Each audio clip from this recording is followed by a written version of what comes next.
What's up, class? So I am here with Miss Knox and friends, and we are at the Upper Otay Reservoir, and we're here to catch or find tarantulas and maybe scorpions when it gets dark. So Miss Knox, you want to say a few words here? Oh, I'm so excited. I wanted to do this a couple years ago, but because of the wildfire stuff, we couldn't do it. So this is like 2 years in the making. Also, really interestingly, the female tarantulas eat the male tarantulas. Interesting, yes. So guys, hopefully we'll catch something or find something, and hope you guys enjoy the video.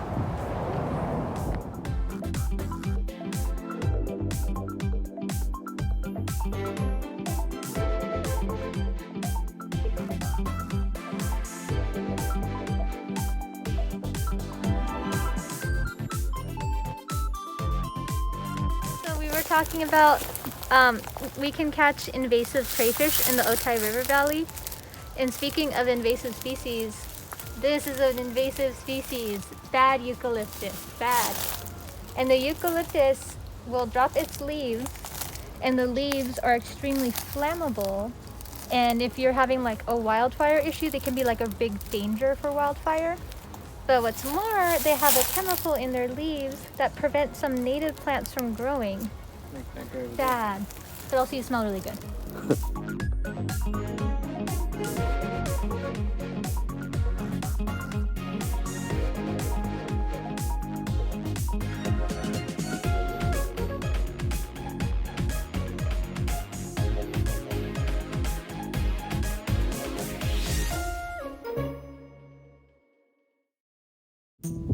Yeah, I feel like this rock doesn't belong here. I don't know why.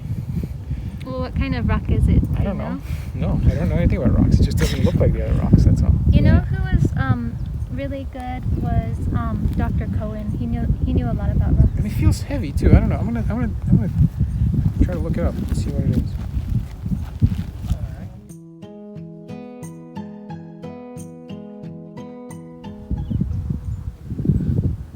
So perhaps an omnivorous creature. We see some plant material in there. And there's a ton of crayfish carcasses around too.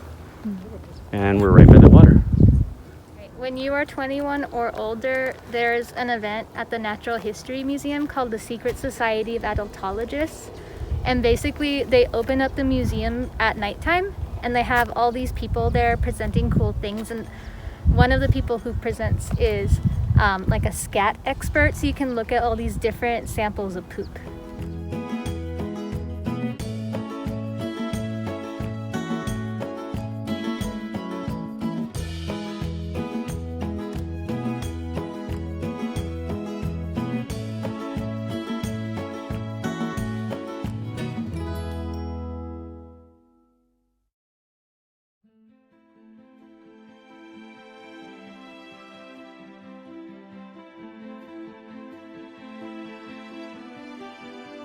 Moment. Yeah, so that I think that looks more like a humerus. So basically this part of this bone right here. Yep, just like that. This would be the area that's distal, and the other one would be more proximal towards the shoulder.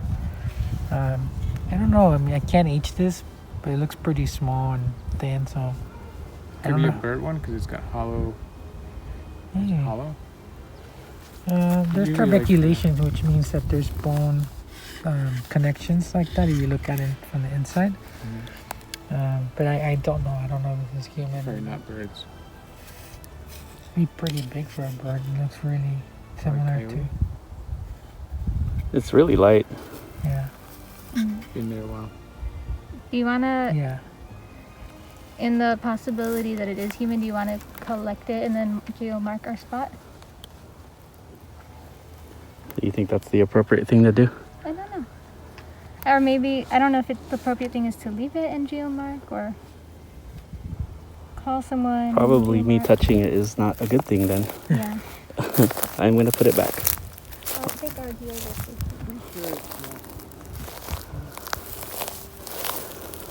Go around here.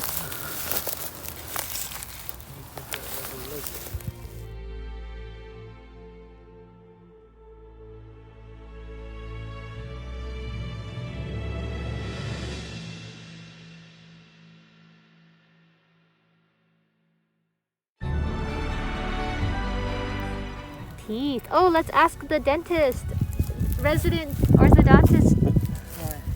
We found teeth. Yeah. What can you tell us about these teeth? Definitely not human. Humans have 32 teeth, including the wisdom teeth.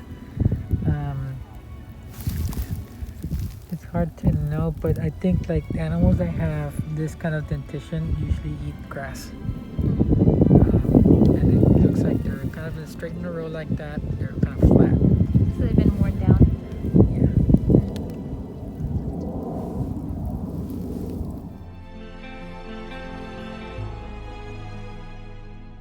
Yeah. You know what this These is? are coyote bones, so like it could be. Dr. See- Castillo? You're thinking this might be a vertebra, but I was thinking maybe that's like where the brainstem goes. Oh, Dr. Castillo, what do you think? Yeah, it's hard to tell. But if it is like a vertebra, then it's like most likely like a cervical vertebra, which is close to your neck. And this then would be where the that's where nerve the goes spinal cord travels through. So it's being protected by the bone. And that orientation is meaning towards the head, and then this being towards the tail, so caudal to cranial. So perhaps those teeth there were attached To that, upper Yep. part here. this being posterior, that being anterior. What's posterior and anterior? Anterior means in the front part of the body. The posterior means the back part of the body.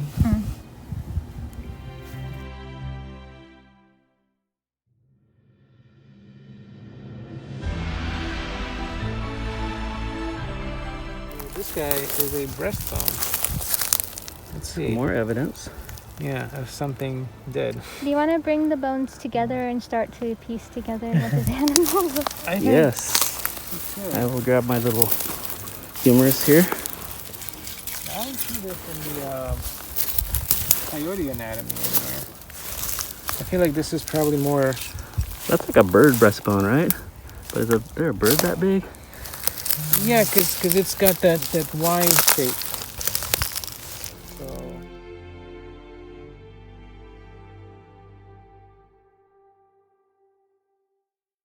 Shotgun shell? I mean, it's not a shotgun shell. It's the thing that comes out with the slug when you're shooting. Yeah. Like, it's kind of what it looks like. It's like very round and plastic. Yeah, like this could be what actually Killed killed the bird or something like that. And you can see like there's little indentations, like there's bird shot inside. Like this holds the bird shot to make it go in one direction. So it's very possible that this might be related to that. So I was freaked out about finding that bone at first, but a little bit more relieved after finding like a breastbone that looks like a bird breastbone. And the fact that these bones are so light. You know, birds need to have light bones to fly, but this is a big bird. You know, we do have pelicans, which are pretty big. Oh yeah. We also get herons, which are really big. I'm trying to think of like the big birds. Whatever's on top of that tree right there.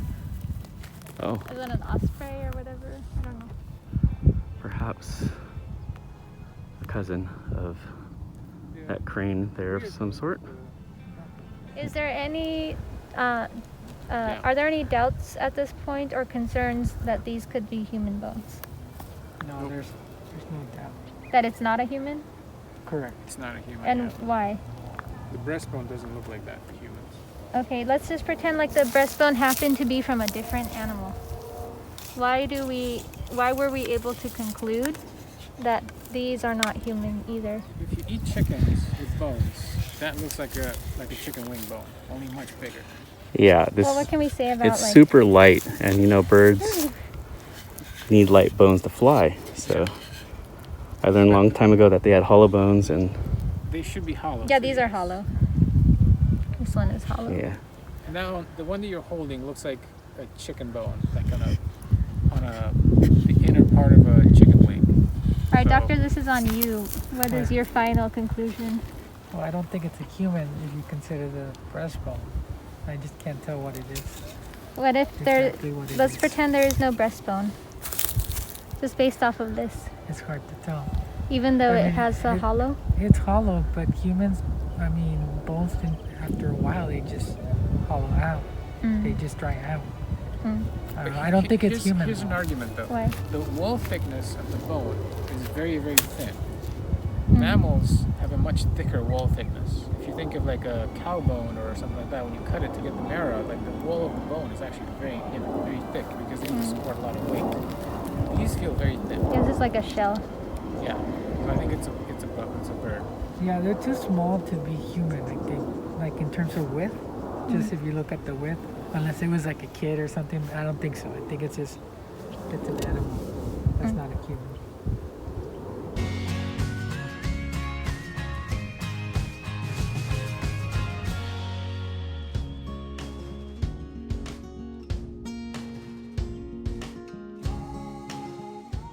While we did not find tarantulas or scorpions, we did find adventure, mystery, and ultimately conclusions.